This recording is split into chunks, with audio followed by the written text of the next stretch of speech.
আসসালামু আলাইকুম এভরিওয়ান, কেমন আছেন সবাই? Welcome back to my page.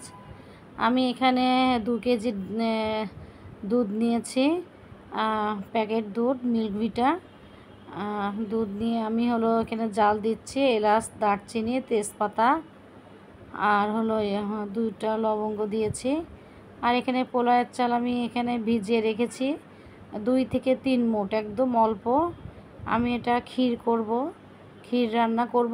দুধ ঘন করে নিয়ে, একদম ঘন করে নিয়ে অল্প একটু চাল দিয়ে আমি এখানে ক্ষীর রান্না করে নিব। তো আমি দুধটা খুব ভালো করে জাল দিয়ে নিচ্ছি যেন একটু ঘন হয়। এখানে 2 কেজি দুধ আমি জাল দিয়ে 1.5 কেজির মতন করব। যখন একদম কমে আসবে তখনও আমি চালটা দিয়ে দেব। তো অনেকখানি এখানে ছিল দুধ, দেখেন অনেকটা কমে এসেছে, উপরে দাগ হয়ে আছে। আমি নেড়ে দিচ্ছি যেন নিচে ধরে না যায়। লো ভোল্টেজে আমি দুধটা জাল দিয়ে নিচ্ছি যেন নিচে ধরে না যায়। অনবরত নেড়ে নিচ্ছি। ক্ষীরটা অনেক সুন্দর লাগে, ক্ষীরটা কিন্তু পায়েসের মতো হয় না। এই যে আমার চাল, পোলাওয়ের চাল, এখানে চিনি গুঁড়া যেটা চাষির, সেটা আমি নিয়েছি। কারণ এখানে ক্ষীরটা একদম মানে দুধে আর দুধের মধ্যে একদম মাখো মাখো একটা ভাব সেটা হয়ে থাকে, আর পায়েসটা একটু নরম নরম হয়। আর আমি এখানে ক্ষীরটাই রান্না করব। আমি কিশমিশও দিয়ে দিয়েছি, বাদাম কিশমিশ এর মধ্যে। বাদাম কিশমিশ আমি দিয়ে দিয়েছি। তো আমি এই যে নেড়ে নিচ্ছি ভালো করে। যে পাশে দেখেন কতখানি লেয়ার হয়েছিল, তো কমে গিয়েছে নাড়তে নাড়তে। হ্যাঁ, সবাই পছন্দ করে আমার বাসায় এই ক্ষীরটা। পায়েসও করা হয় মাঝে মাঝে, কিন্তু ক্ষীরটা বেশি ভালো লাগে। আর এই পোলাওয়ের চালটা কিন্তু আমি ভেঙে নিয়েছিলাম, আস্ত ছিল না, আমি ভেঙে নিয়েছিলাম। এই যে আমি চাল দিয়ে দিয়েছি, চাল দিয়ে এখন আমি নেড়ে নিচ্ছি। কেবল আমি চাল দিয়েই আমি নেড়ে নিচ্ছি। চাল দিয়ে দিয়েছি, এখন চাল আর দুধটা একসাথে এখন ফুটবে।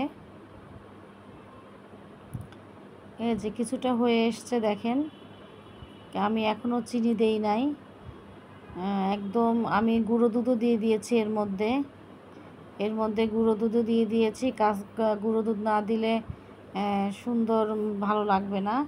গুঁড়ো দুধ, এই যে চিনিও দিয়ে দিলাম।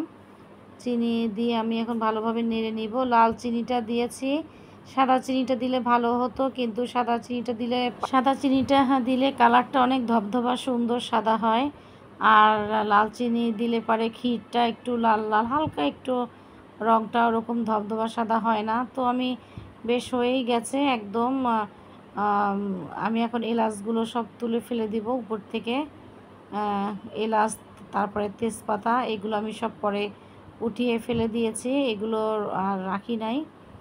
তো আমার ক্ষীরটা বেশ হয়ে গেছে একদম। দেখেন দুধ আর ক্ষীর পারফেক্ট একদম হয়ে গেছে। আর এত টেস্ট হয়েছিল বলার মতো না। তেজপাতাটা উঠিয়ে ফেলে দিলাম। আর আমি কিন্তু কাজু বাদাম, পেস্তা বাদাম আমি আগেই দিয়ে দিয়েছিলাম। এই যে কতখানি দুধ ছিল, জাল দিতে দিতে দুধ আমার অনেক কমে গিয়েছে। আর চাল তো আমি এমনিও কম নিয়েছিলাম, কারণ এই দেখেন কি সুন্দর হয়ে আসছে, একদম মাখো মাখো। আর চিনি আবার চাল দুধ একদম সমান পরিমাণে পারফেক্ট ছিল। হ্যাঁ, এগুলো একটু ঠান্ডা খেতেই ভালো লাগে। পরে আমি তেজপাতা, তারপরে এলাচ, এগুলো সব তুলে ফেলে দিয়েছিলাম। এখন আমি সার্ভিং বলে বেড়ে ফেললাম, ডেকোরেশন করে ফেললাম। একটু ঘরে বেদানা ছিল আর কিশমিশ দিয়ে আমি সাজিয়ে নিলাম। বিশ্বাস করবেন না, এত মজার, এত টেস্ট হয়েছিল বলার মতো না। দেখতেও খুব সুন্দর লাগছে। আর কেন জানি লাল টুকটুকা বেদানাগুলো আমি গরম ভাপে না কিসে হালকা হয়ে গেল, রঙগুলো আর টকটক করছিল না বেদানার। আর দেখেন কি সুন্দর হয়েছে, খেয়ে এত মজা হয়েছিল বলার মতো না। তো আপনারা এইভাবে করে দেখবেন, বাসায় মাঝে মাঝে আমি একটু করি। আল্লাহ হাফেজ, ভালো থাকবেন সবাই।